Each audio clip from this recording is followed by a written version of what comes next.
Welcome to the Heart Rate Variability Podcast. Each week we talk about heart rate variability and how it can be used to improve your overall health and wellness. Please consider the information in this podcast for your informational use and not medical advice. Please see your medical provider to apply any of the strategies outlined in this episode. Heart Rate Variability Podcast is a production of Optimal LLC and Optimal HRV. Check us out at optimalhrv.com. Please enjoy the show. Welcome to the Heart Rate Variability Podcast. I am Matt Bennett here just with you really quick to introduce Chapter 7 of our book, Heartbeat of Business. If you're new to the podcast, welcome. We are in the middle of a multi-month series now on our book, The Heartbeat of Business, looking at how to integrate HRV into an organizational setting with a lot of lessons along the way for the individual as well. So really encourage you, if you're new to the show, you'll see that these episodes are numbered. Just go back to episode 1, start from the beginning with us. We'd love for you to join us along the journey. Also, you can download The Heartbeat of Business along with my book, Heart Rate Variability, The Future of Trauma-Informed Care, for free at optimalhrv.com, where you can also find show notes for this episode. So we are going to start to play the audiobook here in a second. For those on YouTube, gets a little bit, understimulated as far as the visuals here, but hopefully you can enjoy the show as well. So without further ado, we're going to look at eustress today, how we turn with the difference between distress, eustress, and how that all leads to motivation. So excited to share this chapter with you. Enjoy. And Ina, Dave, and I will be back next week to discuss this chapter. Thank you. Have a great day. Chapter 7, Eustress, Job Resources, and HRV. The JDR model shows that engagement results from a mix of eustress, motivation, and job resources. Eustress results from job demands that challenge people to perform at optimal levels. How a leader manages specific job demands has a tremendous impact on engagement, motivation, and outcomes. At this point in the audiobook, it is evident that a leader's ability to help manage distress and burnout is a crucial factor in the outcomes a team or business achieves. In some other reality where humans are not so complicated, the leader's reward for this challenging accomplishment would be improved outcomes. In our human reality, however, effectively managing distress and burnout creates a capacity for engagement, lessening the chance for adverse outcomes, but not guaranteeing business success. In this chapter, we explore the precarious dance between what makes stressors distress or eustress. How a leader approaches job demands and job resources plays a crucial role in whether the stressor contributes to burnout or engages people toward positive outcomes. Remember, to get engagement, the leader must first position job resources to address the distress inherent to the job demands. Then, as Matt likes to say, it's time to rock and roll. You can find a summary of the activities suggested in this chapter in Appendix 5 in the handout. Eustress and HRV.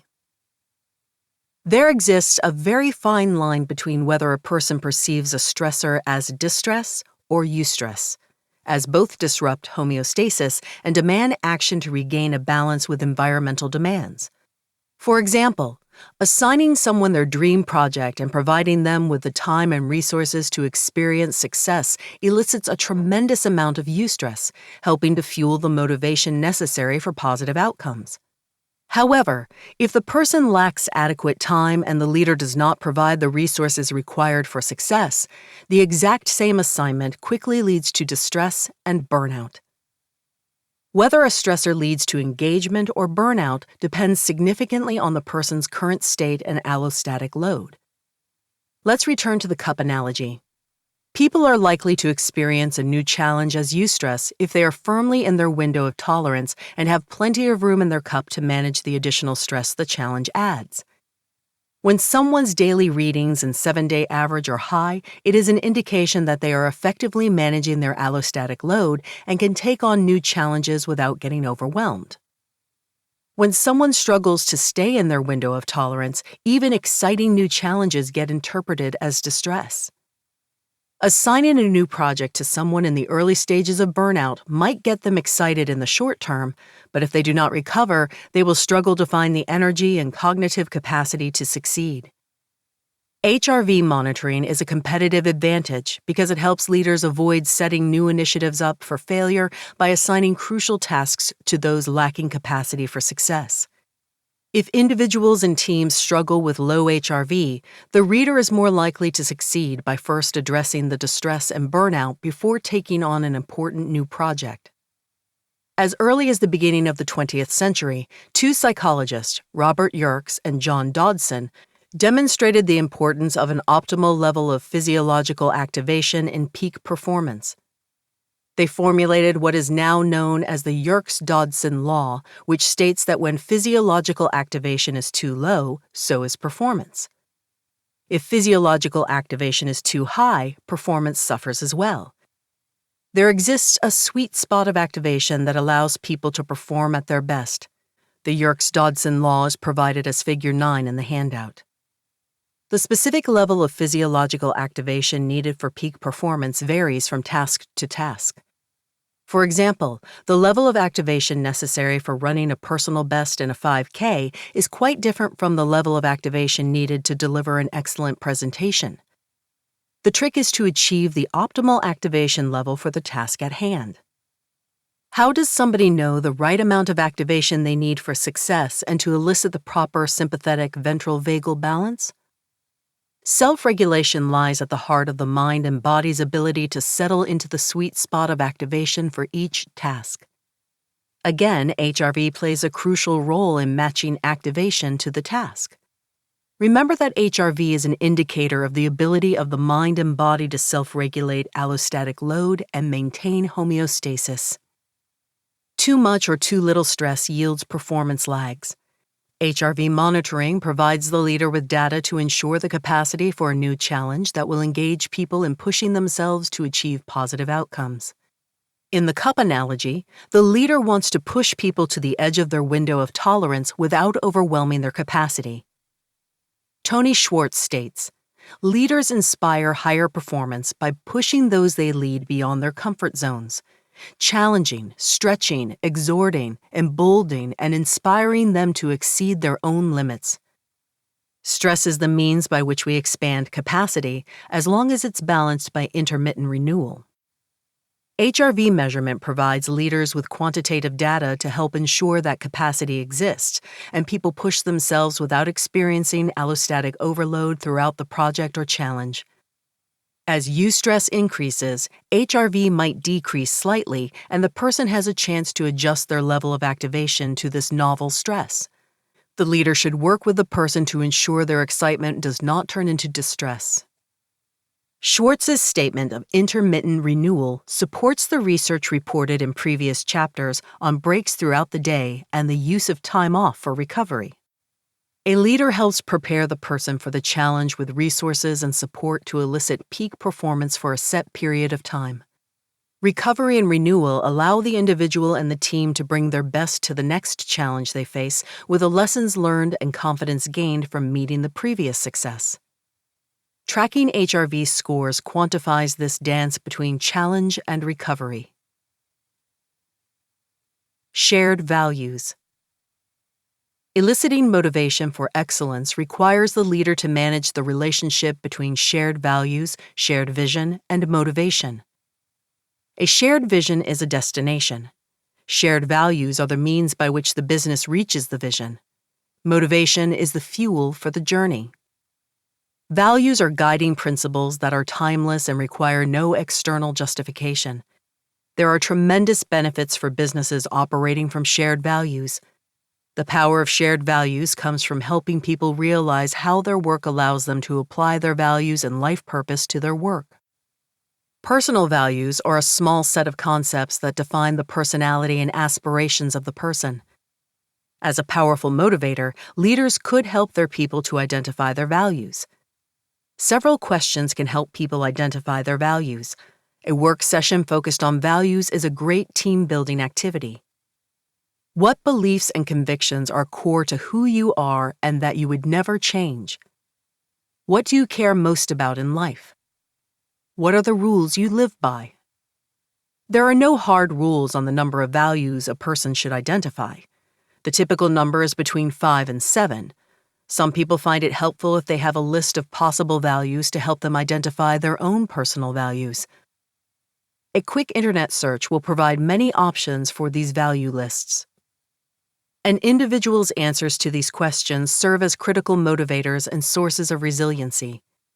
The process for creating shared values from here will differ depending on the size and strategy of the business.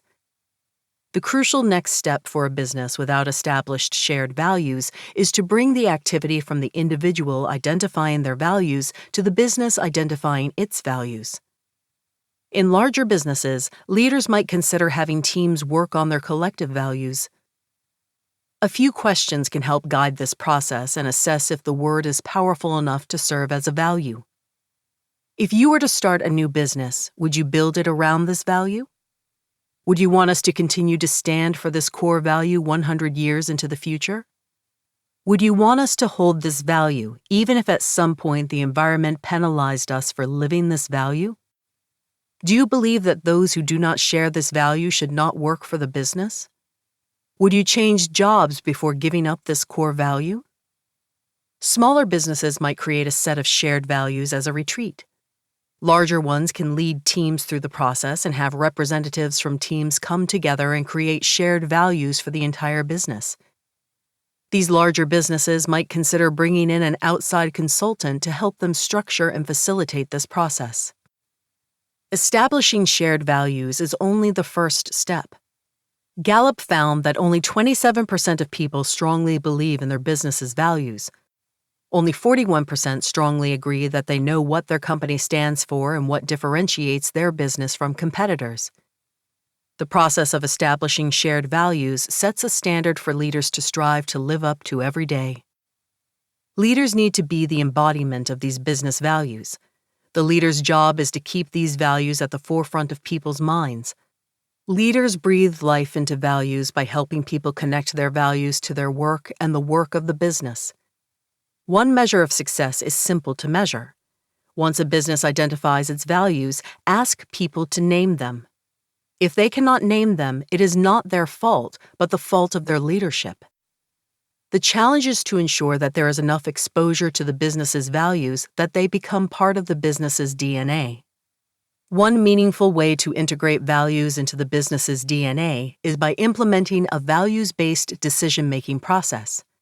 After defining the problem, the team names the possible values that might help guide the decision and select the key ones that should drive the decision-making process.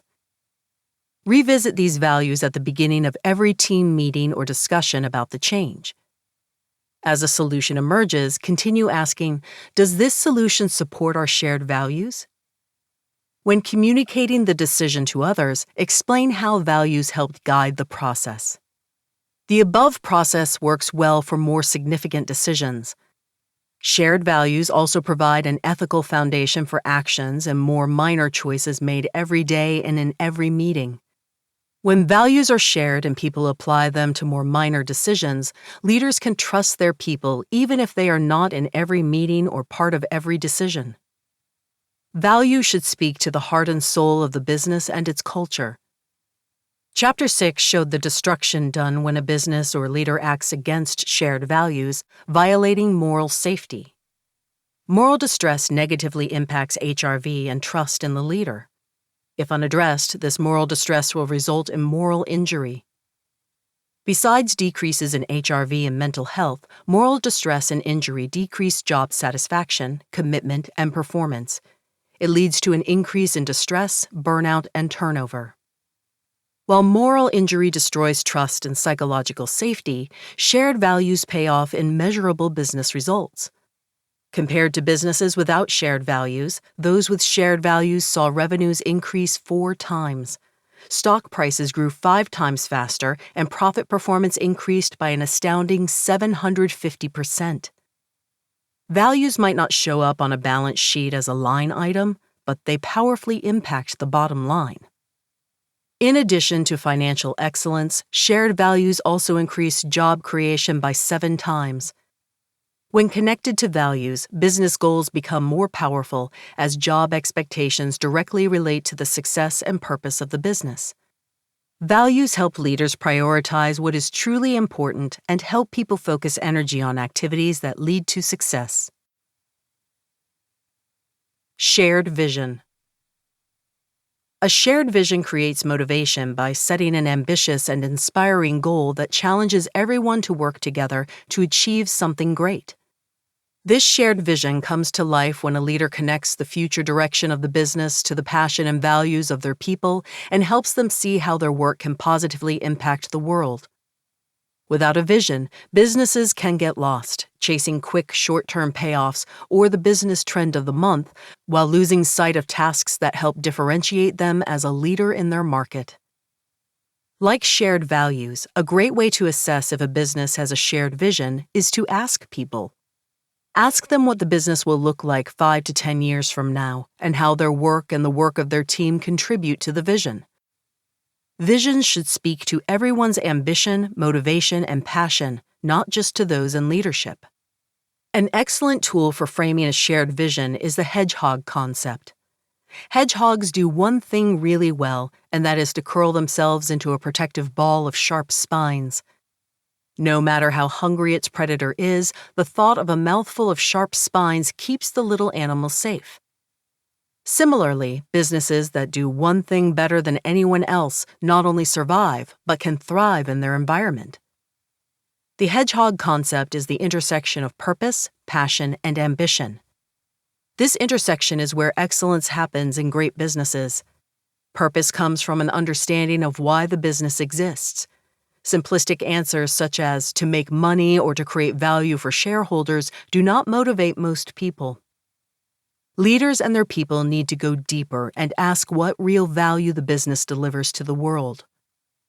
Many businesses find it helpful to create a shared purpose or mission statement while creating or revising shared values. The purpose tells people why the business exists, and values let them know how it operates. Creating a shared understanding of the why and how of a business will help focus energy and effort toward thinking and actions that support the vision. Here are some questions that help test a good purpose statement. Do you find this purpose personally inspiring? Does the purpose help you think expansively about the long-term possibilities and range of activities the business can consider beyond its current products, services, markets, industries, and strategies? Does the purpose help you to decide what activities not to pursue, to eliminate them from consideration? Is this purpose authentic, something true to what the business is all about, not merely words on paper that sound nice? Would this purpose be greeted with enthusiasm rather than cynicism by a broad base of people in the business? When telling your children and/or other loved ones what you do for a living, would you feel proud in describing your work in terms of this purpose? As with values, first have people identify their personal purpose. Personal values state a set of guiding principles. A personal purpose evolves out of their values and creates a statement describing how the person lives their values to accomplish what is important to them. These individual purpose statements provide the leader with a deep understanding of what motivates their people. Larger businesses should allow teams or departments to create a purpose statement for how that unit supports the larger business and vision. The data collected throughout this process will inform the business's purpose statement. Purpose provides the why. Passion speaks to the emotional investment between people and their work, leaders, and the overall business. As mentioned in the fit section, only 20% of people answered a strong yes to the question, "Do you like what you do each day?" A lack of fit is part of the problem. This finding also demonstrates a lack of passion in the typical business. When work becomes just a job, people will struggle to find motivation for excellence. They show up for the paycheck. When pay becomes the most potent motivator, meeting basic expectations or striving for personal gain becomes the focus. Whether work is just a job or it is a calling is a crucial leadership focus when establishing a shared vision. In sports, the vision is usually to win the championship. The leader, like a great coach, must help every person see their role in accomplishing this vision. The leader strives to help everyone see the benefits for reaching the vision, understands how the work of each individual and team furthers the effort to realize the vision, and knows their people well enough to connect the vision to the individual's values and aspirations. People desperately want to be a part of something great. Sports fans pack stadiums hoping that this is the year their team wins the championship. Fans of the arts spend a lot of money to see a fantastic performance in person when they could easily save their money and listen to the same music or watch a recorded performance at home. This innate desire for winning and greatness comes with them to work every day. Great leaders and businesses harvest this potential passion by giving everyone something inspirational and exciting to contribute to each day when they come to work. While a championship in sports is an apparent concrete goal, creating a shared vision requires establishing an equally tangible goal. The final aspect of the hedgehog concept is answering the question, what can we be the best in the world at? What is the business's equivalent of the Super Bowl, World Cup, or Oscars? Engaging people around this question after establishing shared values and purpose challenges them to apply the business's strengths to reach some future state. The best way to elicit motivation around getting to this future state is through a goal-setting process. Jim Collins calls this goal the Big, Hairy, Audacious Goal, or BHAG. Accomplishing a BHAG is not easy. It challenges everyone to find innovations, develop new competencies, and focus attention and energy on a defined set of variables that allow the business to accomplish this goal. Think of the vision as a sports championship. At the beginning of the season, even the favorites rarely have 50% odds of completing the goal. A strong vision, or BHAG, should answer the following. What images or emotions does the future state described in the vision elicit? Does it use specific, concrete examples and analogies to bring the vision to life rather than bland platitudes? Does it express the ultimate potential of our passion, values, and purpose? When reading the vision, do you think, wow, it would be fantastic to be a part of that, and I'm willing to put out significant effort to realize this vision? Will the vision excite a broad base of people in the business, not just those with executive responsibility? Do you believe the business has less than 100% chance of achieving the vision, 50 to 70% chance is ideal, yet at the same time acknowledge that the business can achieve the vision if fully committed? How will we know we reach the vision, and what metrics will we use to measure progress and completion? The idea of shared values, purpose, vision, and expectations all set up a culture of accountability. The work put into developing these establishes norms and behavioral expectations for individuals, teams, and the business.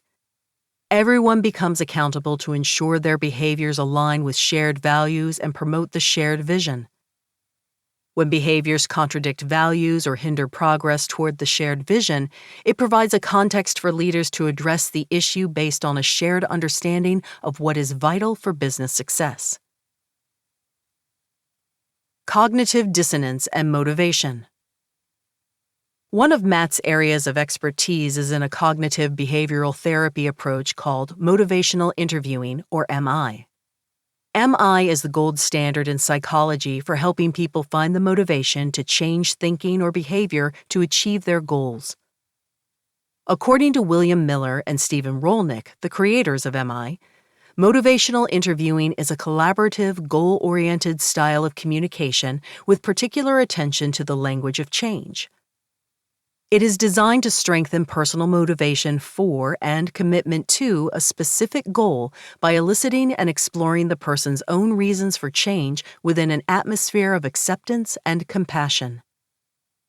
Decades of research in MI help leaders effectively manage eustress to improve motivation, supporting thinking and behaviors to improve outcomes. MI helps leaders utilize a specific type of eustress called cognitive dissonance to help people find the motivation to improve performance. Cognitive dissonance emerges from discrepancies between the person's desired outcomes and current reality. People thrive when they live a life according to their values and purpose. Similarly, teams and businesses succeed when values, purpose, and vision guide their behaviors. The power of shared values, purpose, and vision is that they elicit eustress and motivation to realize the vision, but create anxiety and stress if behaviors and outcomes do not promote these agreed-upon norms. Discrepancies are differences between the business's outcomes and envisioned future and its current reality. When people realize that their behaviors are out of alignment with values, purpose, or vision, it creates cognitive dissonance. By its nature, cognitive dissonance is uncomfortable, as discrepancies force people to confront their shortcomings. It is natural for people to search for ways to bring their behaviors back in line with expectations. Cognitive dissonance can become a motivator for improved performance and innovation. There are two types of motivation resulting from the desire to resolve cognitive dissonance. The first is push motivation. Push motivation results when aspects of the current reality create cognitive dissonance. As an example, let's say that quarterly data shows that outcomes fail to meet established targets. This feedback proves that the team is falling short of helping the business reach its vision and quarterly milestones. Sitting in this reality does not feel good and will motivate the team to correct the situation next quarter. The second type of motivation resulting from cognitive dissonance is pull motivation. A shared vision by nature describes a better desirable future. A good vision challenges the business and its people to make specific behavioral changes to reach the ambitious vision of the future. Pull motivation results from someone realizing that their current ways of thinking and operating prevent them from benefiting from a realized vision. If someone has room in their cup, cognitive dissonance becomes eustress and motivation for innovation, improved outcomes, and making complex changes. Not surprisingly, higher HRV predicts flexibility to turn cognitive dissonance into motivation. For people already struggling with burnout, cognitive dissonance will feel like more distress in an already full cup. People need the energy to resolve cognitive dissonance. When exhaustion or business barriers prevent alignment, it results in moral distress and injury. Leaders play a crucial role in whether people perceive cognitive dissonance as distress or eustress.